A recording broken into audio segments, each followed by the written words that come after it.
Chaos.radio. Music, podcasts, entertainment.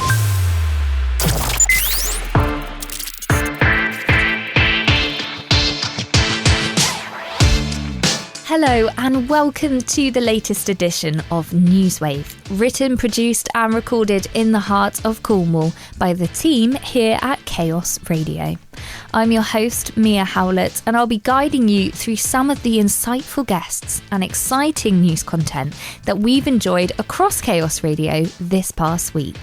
On today's show, we join Caitlin Gould, co-founder of TEC Girls, who joins us to discuss their mission to inspire young girls in technology, engineering and creativity, and an exciting collaboration with Digital Futures Cornwall and Penwith and Truro College. We check in with Sarah Yeoman to explore the Christmas fundraising efforts of Cornwall Air Ambulance Trust, their recent industry awards, and 5 years of carrying blood on board their helicopters.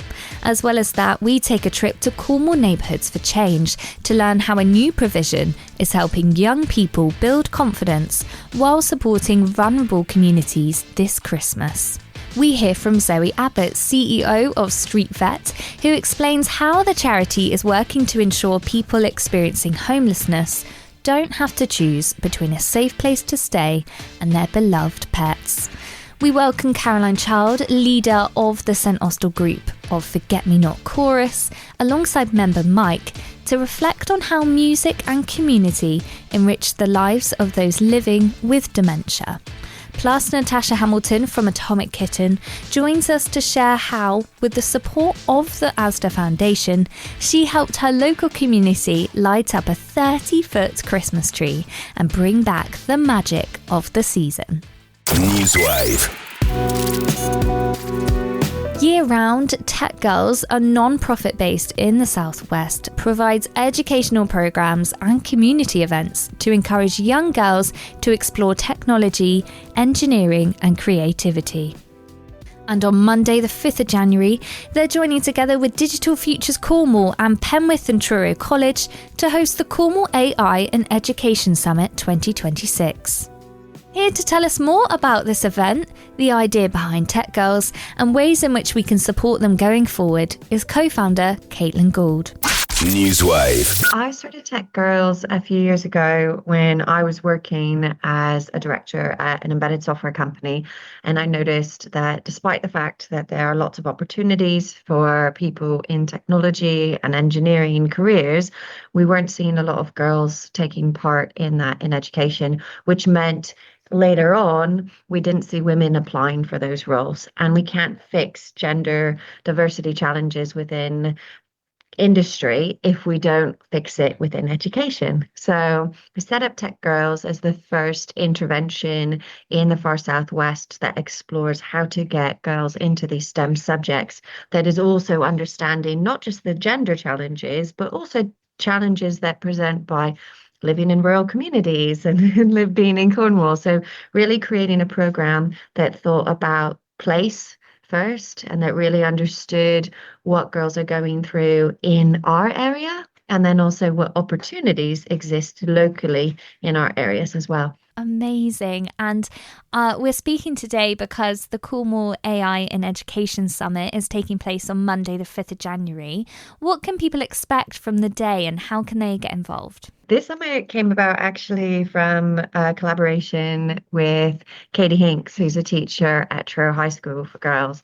And she was saying how, from a teacher's perspective, and especially working with young people, there's so many questions and puzzles about what happens with AI. Do we let kids use it? Do we not let kids use it? Is it encouraged? Is it banned? And actually, teachers are put in such a difficult position because they're having to deal with this brand new technology that even the experts don't know what to do with it yet. So we wanted to create an event where it brought teachers in Cornwall together to be able to have these critical conversations, to be able to play with it and explore it, but also ask important things like, is it right? Are there problems with it? How do we look at safeguarding? So this is 3 years on, and this year we're having it at Truro and Penwith because it's bigger and better than ever. We've got 100 people already coming this year, and this year we're really bedding in a bit more. It's 3 years in now. The first year was kind of, what is AI? Last year was a bit more, okay, we're playing with it now. What more can we do with it? And this year we're really challenging it a little bit more. So actually, we are more aware of both the opportunities and the risks, especially with young people. So we've got more sessions that are looking at that in terms of how do we protect people, how do we speak to them, that type of thing. So that's what people can expect from the day, is a chance to try things out, to definitely learn how they can use it within their job, but also having those critical conversations about how do we ensure we're keeping the next generation safe as well. Yeah, that is brilliant. And when I was reading a little bit of the literature online around the event, it said that there was a focus kind of on the growing role of AI in education and how it can future-proof schools. Can you explain what that would mean potentially day to day? Yeah, so AI is a really interesting technology. I think people were quick to relate it to the internet, but actually a lot of experts are saying it's closer to electricity in terms of how it's going to be woven into everything. So in terms of future-proofing schools, there's understanding how it's going to change lessons and education and how children experience information at home as well as in the classroom. But there's also opportunities for schools. So there's opportunities for teachers and educators and administrators to use it, to help them with the administrative burden, to use them to help it with students that have SEND challenges, to use it, across lots of different areas of it. And so we just wanted to be able to offer out some examples of where people are already using it. So most of the people that are talking on the day are sharing their own stories of how they've used it. So it's not a lot of what's possible, but it's more, this is what I'm doing, to be able to show how it's already starting to transform things within school. And teachers, like everybody, if we can all do a little bit less admin, it saves us time. But I think critically with that, one of our most popular sessions is also looking at GDPR. So great, we're going to potentially use it to help with admin, but we're dealing with young people's information and data and records. How do you make sure that it's still GDPR compliant? You touched upon this. AI can be a bit complex and a scary topic if you're not sure or don't totally understand it. How at TEC Girls are you hoping to make this kind of technology more accessible and interesting to sort of girls and young women in Cornwall? So I think one of the most important things with AI is to be aware of it and to be questioning of it, but not to be scared of it. Because when we're scared of it, we tend to run away from it and we tend to avoid it. And actually, we need as many people poking at it and experimenting with it and checking that it's okay to question it and understand it as possible. We just need to make sure that they're doing it in a way that is safe. So what we try to do at TEC Girls is create environments where young people can see, how is AI made? How is it trained? It's not this magical being that just knows everything. Somebody gave it that data, and showing them how that can be manipulated as well. So if you feed it bad data, it will give the wrong answer. What we're trying to do with that is help them to understand that this isn't a magical genie. It's just a really, really super calculator. So, getting them to equate it with that kind of tool. And then how would you play with that tool and learn with it and use it safely? Again, back to that analogy of electricity. We let kids turn on lights and put in plugs, and we teach them how circuits work and all of that kind of stuff. But we would never give them a live wire without the training on how to make sure that they're safe. And that's the same approach we take to AI. Yeah, I think that's a really good way to think about it. And as we're talking, I can see how passionate and sort of your curiosity for everything tech.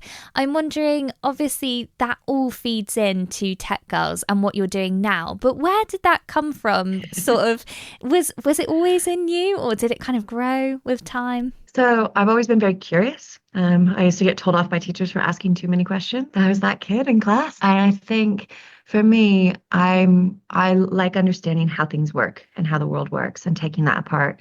I think, again, and you'll hear it from a lot of women, especially from our generation, if that had been encouraged more, I think I probably would have gone more into a pathway of engineering. As it was, I got moved towards a pathway of creativity. I liked using creativity to solve problems, and then went into design. But going and as an adult working more in the tech spaces and trying to understand, okay, what is powering these things and how is it all made and what are the connections between it? That's the kind of stuff I find really fascinating.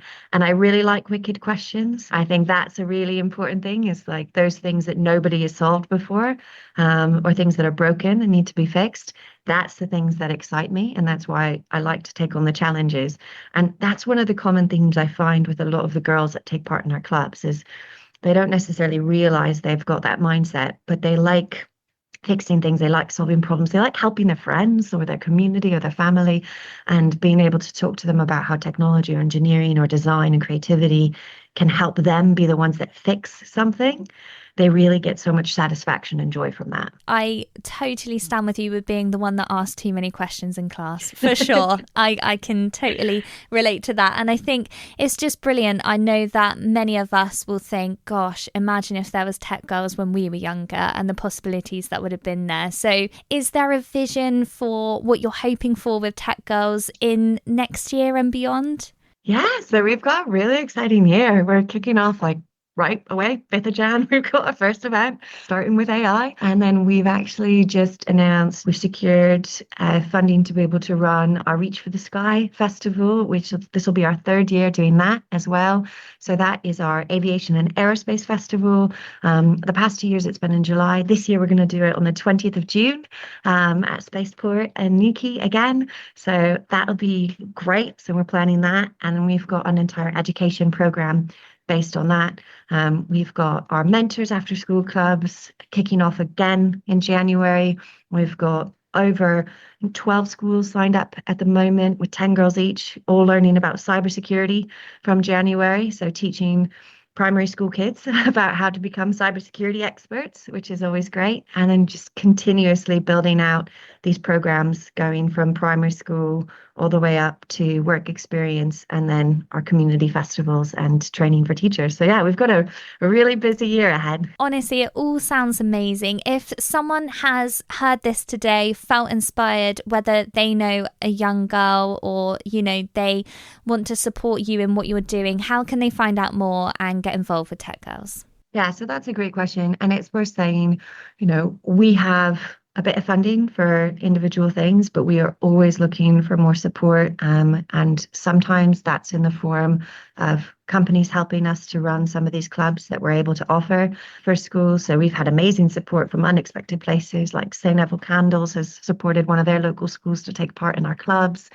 So we always are interested in that kind of support. But sometimes support comes in the form of volunteers too.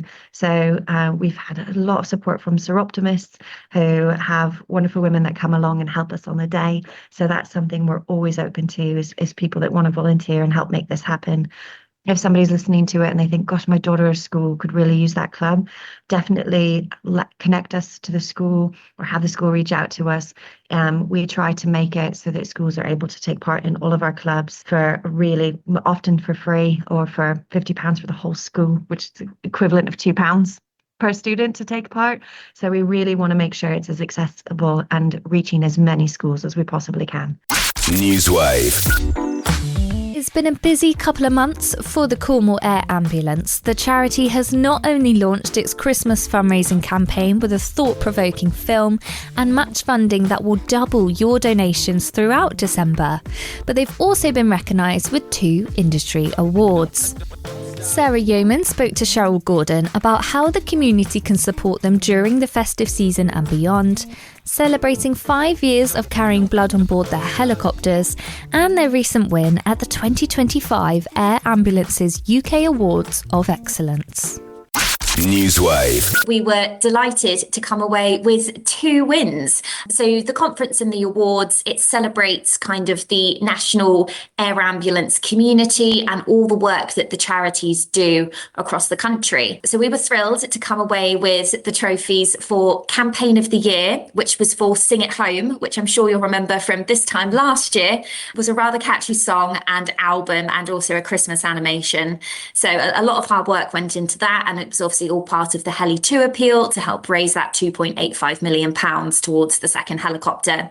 So we won that category. And then we also won Charity Team of the Year, which was for the fundraising team, but also for everyone who was involved in the Heli 2 appeal as well. It was a phenomenal year last year of fundraising, obviously not to only bring in what we need to keep running annually anyway, but obviously on top of that, the 2.85 million for the second aircraft. So yeah, it was a wonderful evening up in Telford, and we were delighted to come away with those 2 wins. I mean, what a way to end the year with a brand new helicopter and 2 shining awards. I mean, you must be like, all of you as a team there, wow, floating on the air. It's just literally speaking, it's great, isn't it? 2025 has been such a phenomenal year for Cornwall Air Ambulance. It really has. Obviously, with the Heli 2 appeal finishing, obviously the success of that, the arrival of the second helicopter, getting to visit a load of schools across the county during the shakedown period, and obviously then that aircraft going into service on the 5th of August.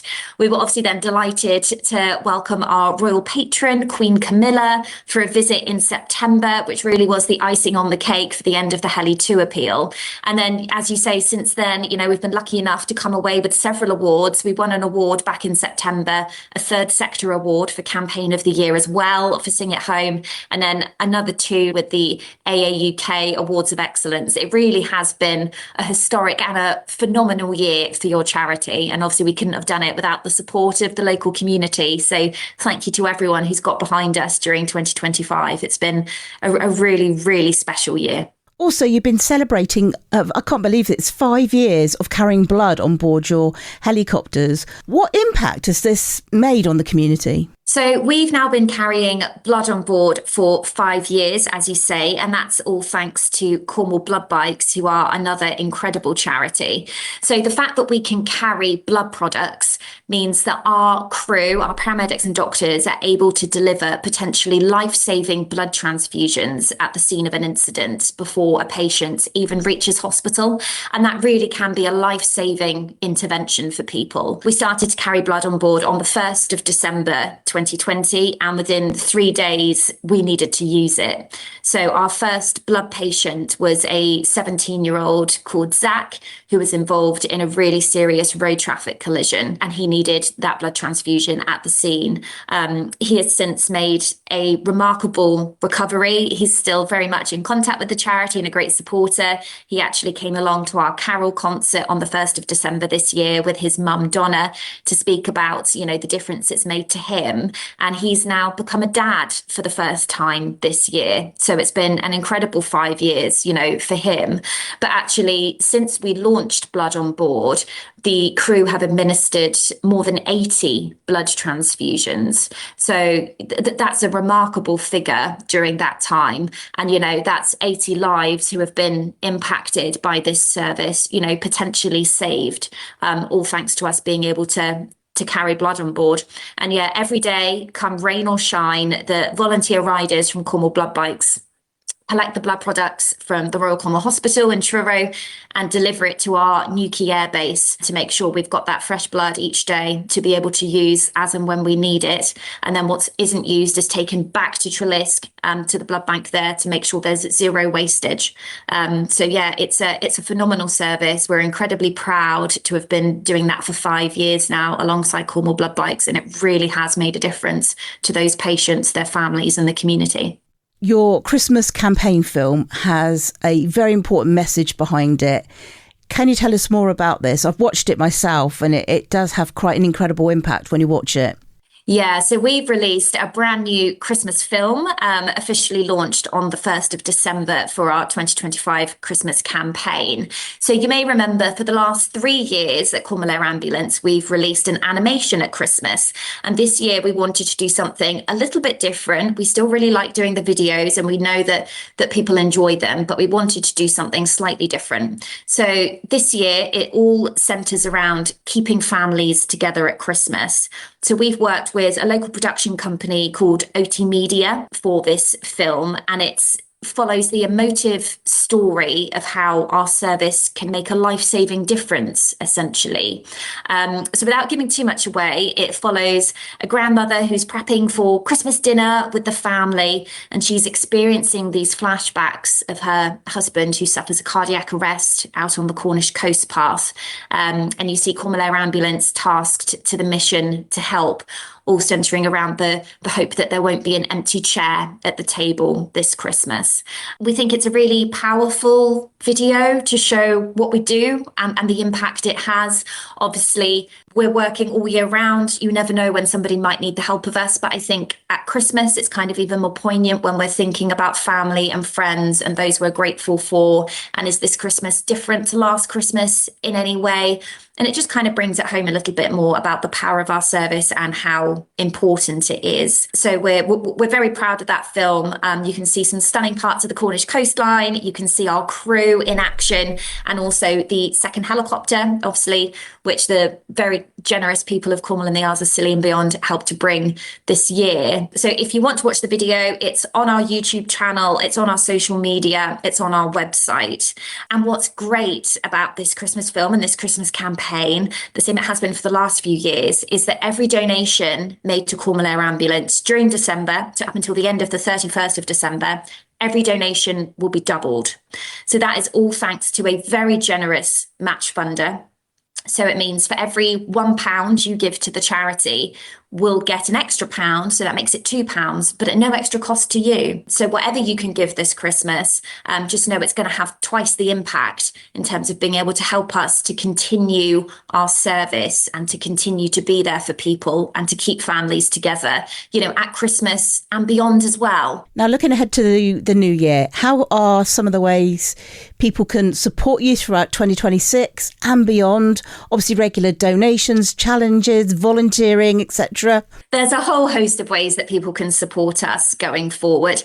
Obviously, what's great for us is those regular donations, those monthly gifts that people give, which, keeps that income coming in, making sure we can sustain our service. But there's a whole host of ways that people can volunteer, to give their time. They might want to host their own event, have a bit of an idea for 2026 or something they may want to do personally. And we'll also be releasing in due course our whole catalogue of events and challenges that people can take on for us. So obviously Helifest will be back in July, which I know is popular and people like to support. We'll have a new event coming in the spring, which we're very excited about, and more will be announced on that shortly. But also there's a whole host of challenges that people can take on. I always think the new year is a great time to set yourself a new challenge. Maybe you want to tick something off your bucket list and do something abroad. Maybe you're a bit of an adrenaline junkie and want to take on a skydive. There's a whole host of things that people can do, from running to cycling to hiking, whatever it might be. We've got a whole catalogue of things available for people to get involved in, which is all on our website. And we're more than happy to discuss with you about any ideas or any kind of fundraising that you'd like to do for us. And obviously, this Christmas, think about the crew, the operational crew here. While we're all might be taking a break, spending time with friends and family, obviously we're still operational 19 hours a day, 365 days a year. As and when those emergency calls come in, our crew are ready to respond, even if that means leaving, half-eaten mince pies on the plate here at the airbase and that kind of thing. They're ready to respond as and when people need us. And any fundraising, any donations, it all helps to keep that service running. Well, it brings me quite nicely into saying, we wish everybody a Merry Christmas and a Happy New Year to the whole of the team. And of course, there's obviously your team, like you've already said, working across the Christmas period to keep us safe.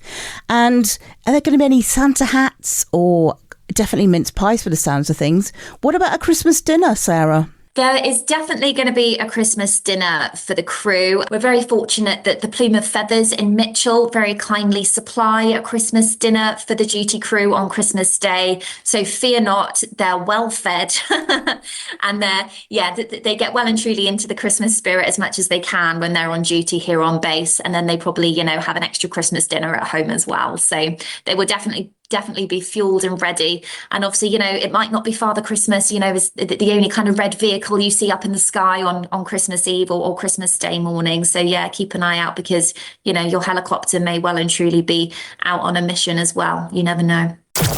NEWSWAVE. Toast, a learning provision which is part of Cornwall Neighbourhoods for Change, supports young people to grow their confidence and offer opportunities to learn and gain employment.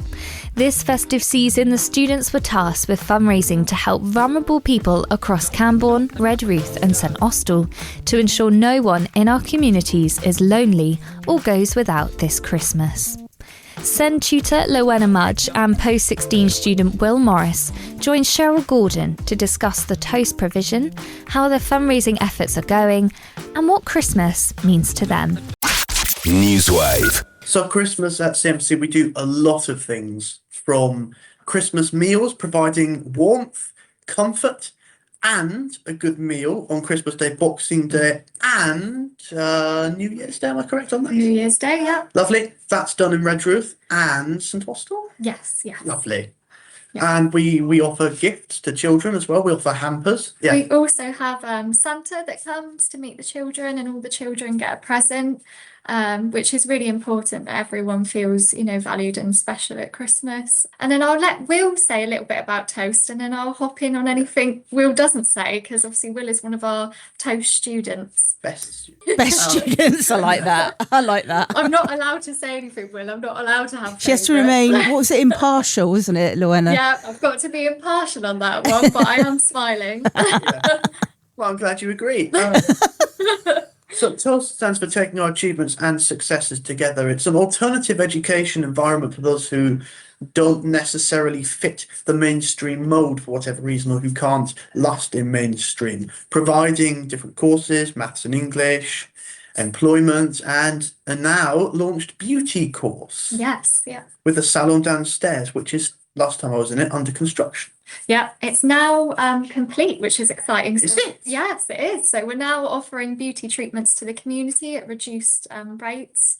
So, that people in the community can have haircuts or their nails done and just, feel good about themselves. But it's exciting. I've got my Christmas nails booked in, Will, so I'm looking forward to that. Is that going to be St Austell, in your St Austell building? So that's going to be based in Redruth. We don't know yet if it will expand into St Austell, but it would be lovely if it did. Yeah, the thing about the St Austell is apparently there isn't the space to offer the TOAST programme there, although I know that it's something that you lot are looking at. Yes, so we're hoping to expand next year into St Austell. So Toast will be back in St Austell. It was a little while ago. Yeah, so hopefully we will have Toast in St Austell and we will have it at Redruth. But at the moment we are just based in Redruth. However, we have students coming from all over the county, and often we can provide access to transport and things for people if that's something that's a barrier to them. But yeah, the ultimate goal of Toast is that people come here, they feel supported, which I hope is the case, Will, that you feel supported here. Good. And we're almost like a bit of a family, I would say. So we're here to prepare you for whatever it is you want to go on to next. But a lot of our students that come here perhaps have not had previous good experiences in education, and we're here to hopefully change all of that. We're very unique in what we offer. We can be very bespoke. You absolutely can be. We absolutely can be, thanks, Will. And all our staff are very kind, very well trained, and yeah, we just support people in whatever it is they want to achieve, which leads us into our current project on Toast, which is the Christmas campaign. So the TOAST group has been tasked with running the fundraising for Christmas. So we had to write the letters that went out to businesses, both for new businesses and existing. That was my job.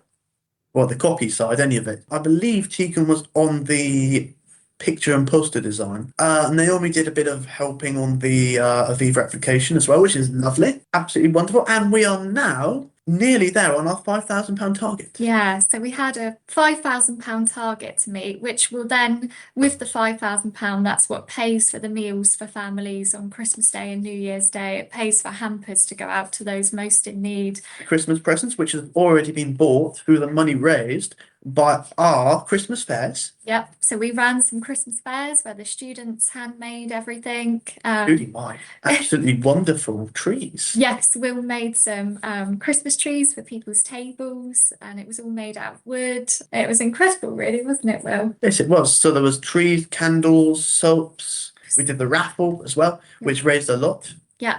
So far, just on our sales alone, all of the groups together, we raised about £440. And then with us linking in with local businesses in the community, we've nearly hit our target. We're so close, but we're not quite there. We're at about £4,500. So we have a little bit left to raise to ensure that everyone is not missed out this Christmas, because that's what's really important to us, that, you know, that we're able to support and give to those at this time of year. So, Loanna, you're raising funds through the Aviva Community Fund. And, you know, obviously you've already given us a sort of an idea of how this money will make a difference in our community this festive season. How does it, you know, both of you, this question, how does that both feel for you both, that you're making a difference? It's really rewarding, both on that level and on the more selfish level, that it's teaching me skills. And it was, I think we discovered, you know, a lot of businesses have struggled this year as well. It's hard financial times for everybody. And we never want to guilt somebody into donating. You know, we're trying to encourage it, obviously, you know, and even little amounts, isn't it, Will? I mean, the Aviva, the good thing about, you know, the Aviva fund is that it will double. So whatever you put in, so say you put in £10, you know, it will make it £20. So even if you can't spare that much, even if you can spare like £1 or two, that can still make a huge difference. But no, I feel like the students have taken a lot from it. A lot of them have mentioned how proud they are. And, you know, the other day they've seen all the gifts that have already been bought with some of the money for the children. And they're very nice gifts. They're very nice gifts. But yeah, I think we realise what joy it's going to bring to the children, you know, and it's just been, the students have done everything every step of the way. But I'm just immensely proud of everyone for helping. And behind the scenes, we have lots of volunteers as well from our local communities. You know, they help do the Christmas meal prep, and it really is a community feeling at Christmas. It is, because like, we've got everyone helping out. We've got businesses who donate vouchers, etc., to be won in the raffle. We've got businesses who actually donate some stock, which is absolutely lovely, which means we can further comfort aspect. What does Christmas mean to you both? Are there any particular films, food or traditions? I can't speak for the one, but I'm not usually a particularly Christmas person, because like, as I see it with most Christmassy events, it's more like, well, Merry Christmas, here's your gift, let's celebrate. Right, it's January, back to it. But unlike that, the Christmas that's done here, CMC does its community aspects all year round, so it's not really virtue signalling, which counts for a lot. Well, that's really meaningful, Will. Is it? Yeah. I'm glad. It's almost like we've brought a sense of Christmas to you, which I love, because I love Christmas. I think, the same with Will. I went through a point in life where Christmas started to feel a bit commercial, but working here, you know, at CMC and seeing the community and just getting involved, and it actually feels like you're a part of something a lot bigger. And more meaningful. And just all the students decorating together and making things, and the volunteers cooking Christmassy things in the kitchen. It's just felt really like wholesome, I would say. Collaborative as well. Like everyone working together for one common aim, and that is to better the lives and the Christmas of the community. NEWSWAVE. This winter, thousands of people experiencing homelessness are being forced to choose between keeping their beloved pet or securing a roof over their head. New research from Street Vet shows that while up to a quarter of those experiencing homelessness have pets, fewer than 10% of UK hostels allow animals, leaving vital accommodation off limits. Their CEO, Zoe Abbott's, joined Tom Howe to explore the work they are doing to help ensure nobody is torn between safety and companionship. NEWSWAVE. Street Vets is a charity dedicated to supporting people experiencing homelessness and their pets. Across Cornwall and nationwide, they provide vital outreach, health checks and safe spaces where owners don't have to choose between shelter and their companions. Here's Chief Executive Officer Zoe Abbott. Within Cornwall, we operate in 6 towns, so Newquay, Penzance, St Austell, Redruth / Camborne, Truro and Penwith. And there we operate an outreach. So we are every 4 weeks, we're in the same place at the same time, and we invite anybody who is experiencing homelessness to come and see us. People are signposted via homeless service providers such as Harbour Housing, Coastline, St Petrox, Cornwall Housing. And when owners and their pets come to see us, we'll do general health checks, parasite preventative controls.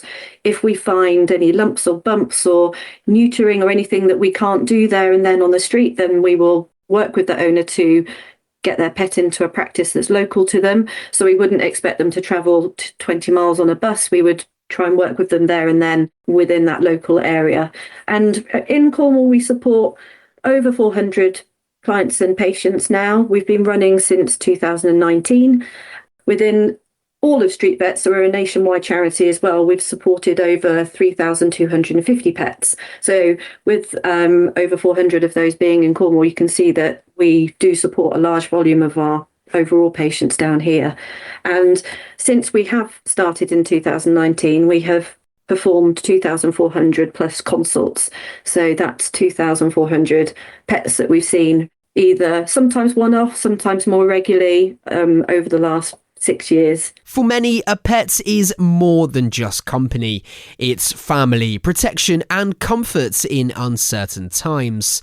Street Vet works to keep owners and pets together, ensuring dignity and safety. What I think some people forget is that a lot of the people we see that who are experiencing homelessness haven't just always been homeless, or they've fallen into it from a job and a family and everything else that comes with it, perhaps 2-3 months ago. And they're now in a situation where they have their pet with them still. So that pet is their friend, their reassurance, their heartbeat, their warmth, protection in a really changing, sometimes chaotic situation that they find themselves in. So that's why we do what we can to keep a pet and their owner together through a time that is really challenging for everybody concerned, and to work with homeless service providers to fill that gap to help the pet and the owner stay in a place of safety. New research funded by Tails.com highlights the scale of the challenge. The lack of pet-inclusive day centres, hostels and private rented accommodation is causing such a problem because it means that people have to make that impossible choice. So whether they give up their pet or sleep rough, less than 10% of the 2,000 plus homeless hostels in the UK allow pets, despite 1 in 4 people experiencing homelessness owning an animal. So we're doing our best with our Street Vet accredited hostel scheme to facilitate pet ownership within a hostel environment. So we work with hostels and day centres to provide pet-friendly policies, risk assessments, posters on how to recognise dog behaviour, what food to feed or not feed a dog. We supply muzzles, harnesses, toys, food, equipment, also some staff education as well. So if there's any members of staff who are not particularly dog friendly but they want to learn, then we'll support with that as well. So it's a case where we kind of answer all of the questions that a hostel might have as to why they can't accept pets, and we provide a reason why they can. And within Cornwall, we work with a majority of the homeless service providers, I think, within Cornwall, because I also volunteer in Cornwall as a street vet nurse. I think we have some really, really good collaboration amongst the homeless service providers, really good signposting. And like I said, we supported over 400 patients within the last 5 to 6 years. Street Vet's work isn't just about pets, it's about people too. Outreach often provides companionship for those who may not have spoken to anyone in days. So, if you are seeing someone on the streets, a simple hello can make all the difference. Many of our owners, when they come to outreach, come to see us, one, because they would like us to look at their pet, give them a clean bill of health, or just help them with any chronic conditions that they might have, such as arthritis. But they also come to see us for a chat, and quite often that person hasn't spoken to anybody for a day, 2 days, 3 days, maybe even a week. So my lasting request out there would be, if you see somebody out there on the street, is to say hello. You don't have to stay for long. You don't have to engage in a full-blown conversation, but just to say hello, let them see that they've been seen, and that people haven't just walked past them that day, and they haven't seen just legs walk past through the street. Buy them a coffee or a cup of tea if you want to, and if that's what they would accept. Street Vet relies on donations, volunteers and community support to continue their vital work. So if anybody was interested in supporting Street Vet, we've got several different ways. Firstly, we would love a donation, any shape, size. Go to our website, streetvet.org.uk, and there are ways to donate on there. We also have an Amazon wish list where you can buy products required specifically for pets in Cornwall, and that consists of things like dog beds, harnesses, leads, balls, medications, squeaky toys, all sorts of different things, but for various patients. And we also are always looking for volunteers, so we require clinical vets and vet nurses, obviously, to do the clinical work that we work on. And we also would love support volunteers, and that's more writing up notes, helping with stock counts at our various stock centres, also going to various events and doing fundraising. If anybody is a marketing genius or a financial whiz, just letting us know, and being able to use their experience to support us would be so helpful, and we'd be so grateful. All information about volunteering is also on our website, so streetvet.org.uk. NEWSWAVE. Forget Me Not Chorus is a national charity dedicated to enriching the lives of those living with and alongside dementia through community and music. One of their local groups in St Austell recently hosted a Christmas celebration sharing, performing a mixture of festive and classic songs all around the theme of love for their loved ones in the audience. Cheryl Gordon went along to enjoy the event and meet with Caroline Child, the leader of the St Austell group, and one of their members, Mike. NEWSWAVE. So today is the culmination of our autumn term of singing. We've had about 8 sessions together, and we've been working on a mixture of music, which includes, our theme has been about love. So we've had sort of lots of songs all on the theme of love, and also, of course, Christmas songs. So today we've had a sharing where the choirs come together and just sung in a very, very informal concert style to their family, friends and loved ones. And we also had the Lord Mayor of St Austell here today, so it felt like a very grand affair. So having him here, we're looking very important, also adds to the feeling of importance for every single choir member as well. So really sort of layers it on. We've got their family, friends, and then somebody that really signifies how important this sharing is to make them feel very proud of themselves. And I think they have felt very proud of themselves. It's been a wonderful, wonderful sharing today. Why is it so important to have friends, family join the groups for these celebrations? I think what is so lovely and what we see in these celebrations is that there's an importance, there's a value to what we're trying to achieve. So everybody who is part of this choir might sometimes feel disconnected from community, or from feeling like they still have value to contribute. And so by having an audience filled with loved ones, family, friends, it really adds to that feeling that there is something very important to offer, and they are offering it. And that to me is absolutely what it's about. As a leader of the group, what are some of the most rewarding parts of the role for you? There's so many, but what's gorgeous is you see people coming in and they're in one sort of state, and we just get going and we sing, and the way that people leave is very different. And you know that the magic of singing, the magic of music, the magic of coming together and friendship has changed the way that people have been feeling. So there's so much joy, but I also get a lot of pleasure seeing communication between loved ones, that they see different sides to each other sitting here and singing together. So that is a beautiful thing to see. It certainly brings everyone together in a way that just everyday, day-to-day living doesn't, when you're living together and living with dementia. What would you say to anyone that was considering joining, especially if they're feeling a little unsure or nervous? come along, come and join us. So, even just come for one session. It doesn't have to be, we never make people sign up. You don't have to commit. You don't have to say you're going to come all the time. It's just come along and see how it makes you feel. You don't have to have any experience of singing even. You certainly don't need to read music. You do not need to be able to read your lyrics because we don't use lyric sheets.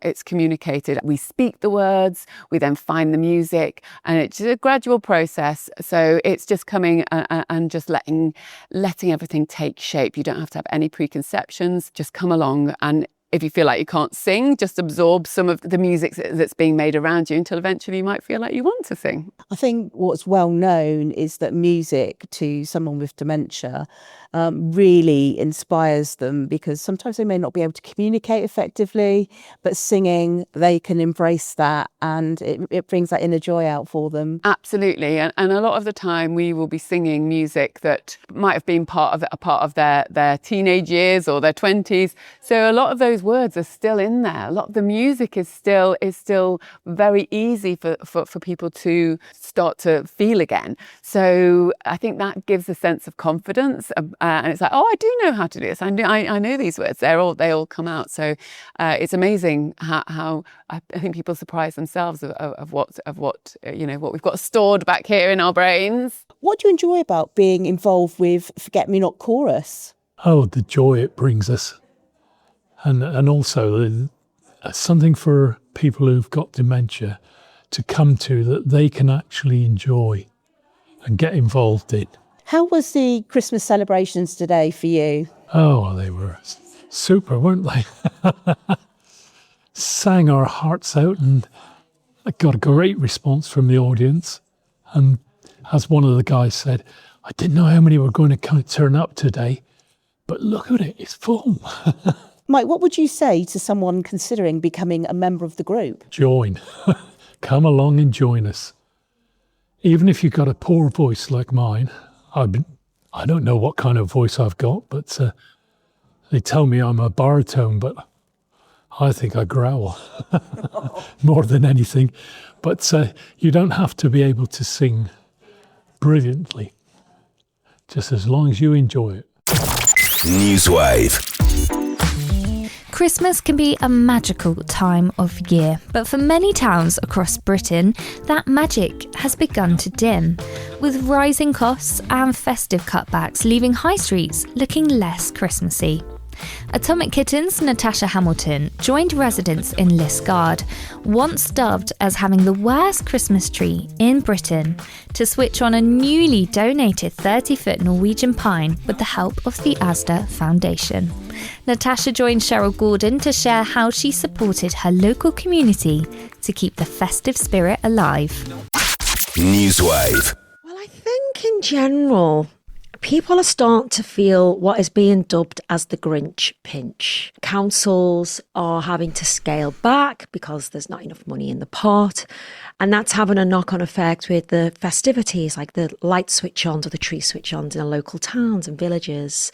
And I was contacted to help bring a little bit of festive cheer and a glow-up to a local town close to where I live called Liskeard. Yeah, the community got in touch with Asda and said, look, for the past few years, we haven't had a Christmas tree. And a few years back, we were even... They even got dubbed the worst Christmas tree in the UK, which is like nobody wants to have that accolade. So Asda said, listen, we are going to bring some Christmas magic your way. They erected a 30-foot Christmas tree at the end of the high street. It was my privilege to turn on the lights. I was taken to the top on a cherry picker, 30 foot into the air. Not for the faint-hearted. The whole community was there. We did like a big countdown. I waved my magic wand, and when we got to one, the tree lights came on. It was wonderful. The local school choir was there. It was just brilliant. So what's driving these festive cutbacks, do you think, and how our local communities are totally reacting to this? I think a lot of it's due to, the cost of living crisis. Everyone's struggling at the moment. And I think it's really important that we keep trying to boost morale in our communities. Christmas can also be a very lonely time of year. And I think a lot of us have core memories of getting out into the community when we were younger with our families and having that festive magic of seeing, you know, a small tree go up or some lights, and to have the community together after a few years where they haven't been able to get together, and just enjoy that festive magic. And I think it's important to get back out on the high street. A lot of people are online shopping, but we still have to support local and get out there. And it was lovely. There was some Christmas stalls and mulled wine and mince pies, a snow machine. I sang a few songs. We sang a Christmas song. It was very much a community effort. It wasn't just about, switching the tree lights on. I feel like the tree is a symbol of hope. And also that in tough times, we can still have togetherness as a community. Well, is it important to you to be a part of this, Natasha? I have a long-standing affiliation with Liscard. It's a place that I started singing in and around in the pubs and clubs from like the age of 12. I don't think that's allowed now, but that's how I cut my teeth singing back in the day. In 99, Atomic Kitten's first ever outdoor big summer show was in Liscard. People really championed Atomic Kitten and got behind us back then. And it's up the road from where I live. I go there to see friends. I've used recording studios, hairdressers, local shops. So it was an honour for me to be asked to be part of the event. Yeah, absolutely. And my parents came along and my youngest baby was there. She didn't like mummy in the cherry picker. She kept saying, "Mummy, come down." But yeah, that's what it's all about. It's about bringing the family together and having these lovely memories that we can, that last a lifetime. Now, also, we touched on ASDA, but ASDA Foundation is supporting over 550 community groups this season. How do these initiatives help tackle loneliness and bring people together? Well, ASDA's very much a part of each community that it supports. If anyone at home feels like, there's something happening in the community that needs a bit of help, or there's something that isn't happening, like they're not getting the usual festivities, they can get online. You can go to asda.com. You can see what they've got available, what's coming up. Like with Liscard, there was a community champion who was like, you know what, we deserve a little bit more. And Asda was like, yes, you're right. So they are offering a lot of help to communities, and especially for bringing people together. And finally, what makes you feel Christmassy? Is it hearing a particular song, a family tradition, or something else entirely? Do you know what? I really love the old Christmas songs like Nat King Cole. The minute I hear Nat King Cole singing Chestnuts Roasting on an Open Fire, I'm like, that's it. Christmas has started. I love that beautiful nostalgic sound of like days, obviously way before my time, but like it just feels like a really magical moment in time that music came from. NEWSWAVE. Okay, and that's all we've got time for on this week's edition of NEWSWAVE. A big Chaos Radio thank you to Caitlin Gould, co-founder of TEC Girls, to Sarah Yeoman from the excellent Cornwall Air Ambulance Trust, to Lowena Mudge and Will Morris at CM4C's Toast Provision, Zoe Abbott, CEO of Street Vet, to leader of the Forget Me Not Chorus St Austell group, Caroline Child, and their choir member Mike, as well as to Atomic Kitten star Natasha Hamilton. And as ever, a final thank you to you for listening and helping support local journalism to thrive. To catch up on all our coverage, as well as to check out our extensive back catalogue of interviews and shows, head on over to chaos.radio. Now remember, if you have a local news story that you would like to share with us, email news@chaos.radio or search Chaos Radio UK across socials. That's it, you're up to date here on Chaos. I'm Meah Howlett. Thanks very much for listening. Whatever it is that you're doing in your community this week, be sure to add a little chaos. NEWSWAVE. Chaos.radio. Music, podcasts, entertainment.